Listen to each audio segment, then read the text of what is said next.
The nights my forbidden neighbor climbed through my window and pulled me into his chaos. He climbed through my window for the first time on a Tuesday afternoon, when the whole building was quiet and the sun was still punching through the curtains like it wanted to expose every secret I thought I'd buried. I was sitting on my bed, scrolling through my phone, pretending my life wasn't painfully predictable. And then I heard the soft scrape of the window frame. I looked up and saw him, my ridiculously handsome neighbor, swing one leg inside my apartment like this was his natural entrance. That alone should have terrified me. Instead, my heart did this stupid jump, like it recognized him before my brain caught up. He didn't say hello. He didn't even look surprised that I was staring at him like he'd lost his mind. He just steadied himself, closed the window behind him, and whispered, barely audible, "Don't scream." Like I could have, even if I wanted to. He wasn't a stranger. He lived next door. We exchanged polite nods and lazy smiles in the elevator. He helped me carry boxes once.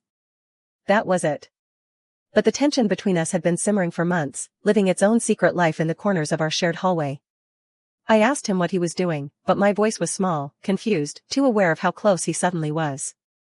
He leaned in and said, "If I knock on your door, someone might see. This is safer." Safer. Right. Nothing about the way he looked at me felt safe. I should have told him to leave. I should have demanded explanations. Instead, I stepped back, letting him inside fully, heart beating hard enough to bruise my ribs. He smelled like cold air and adrenaline, and I felt stupidly intoxicated by it. That was the day everything started. In the daylight, he acted like we were acquaintances, nothing more. He avoided lingering in the hallway. He kept his distance like we were strangers. But every night, I'd hear the soft tap on the glass, then the window sliding open, then the quiet thud of his boots hitting my floor. It became a ritual, a rhythm my body recognized before I was even fully awake to it. We didn't talk much. When we did, it was short and tense. He once whispered, "Tell me to stop, and I will." But I never said the words. There was something reckless between us, something dangerous and intoxicating. It felt like stepping into a world where rules didn't matter, where we weren't just neighbors, we were two people collapsing into each other because neither of us knew how to handle wanting someone that badly. But the danger wasn't just emotional. There was a reason he chose the window instead of my door, and I didn't understand it until much later. One night, right after he climbed in, I heard voices in the hallway. Male voices. Harsh. Angry. Someone knocked on his door, loud enough to shake the walls. He pressed his hand over my mouth and whispered, "Don't move." We stood like that for minutes, his chest against my back, his breath warm against my neck, my pulse racing under his fingers.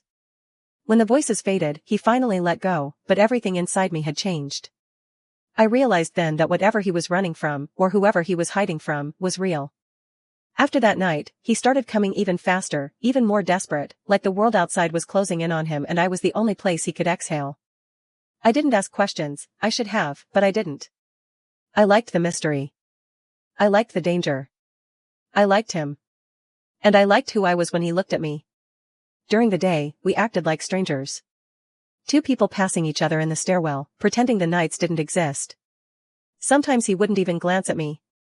Sometimes he'd walk by with that cold, unreadable expression, and I'd feel a sting in my chest, not from rejection, but from the secret we were both pretending wasn't burning us alive. I should have stopped it. I didn't. Things changed the night he didn't climb through the window. Hours passed. The building was quiet. I kept glancing at the glass, listening for that familiar slide. But nothing. No sound. No shadow. No him. I fell asleep with my phone in my hand and woke up at 3 a.m. to the sound of someone pounding on a door, his door. Angry shouting. Something breaking. I froze, listening, waiting for him to come through my window again. He didn't. I didn't see him for days. Each hour felt like something clawing deeper into my ribs.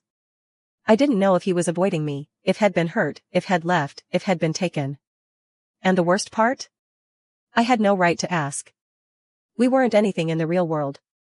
We didn't exist outside the dark. Then one night, without warning, the window slid open again. He climbed inside bruised, breathless, eyes full of something feral and broken. I didn't say anything. I just walked toward him, and he let me. When he touched me, his hand shook like he wasn't sure if I was real, and that night wasn't like the others. It was desperate. Raw. Final. When we were lying on the floor afterward, tangled in the dark, he whispered the first full sentence had ever told me. I don't know how long I'll have to keep climbing through this window, but when I stop, it won't be because I wanted to. I didn't ask what he meant. Maybe I was afraid of the answer. Weeks passed. He kept coming. Sometimes with new bruises. Sometimes with nothing but silence. But every night, he made me feel like the world outside didn't exist, as if the only thing real was the warmth between us. But secrets don't stay quiet forever. One evening, I came home to find my door slightly open. Nothing missing. Nothing touched. Except one thing, the window latch was broken. Someone had forced it. Someone knew. He didn't come that night.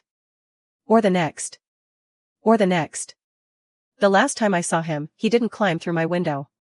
He was standing at the end of the hallway with a black backpack, staring at me with the kind of look that can burn a memory into your bones. He didn't speak. Neither did I. He just nodded once, slow, like an apology and a goodbye all in one. Then he walked down the stairs and never came back. I still sleep with my window unlocked. Not because I expect him. But because a part of me hopes that one night, when the world gets too heavy for him again, he'll remember where he used to find air. And maybe he'll climb through it one last time.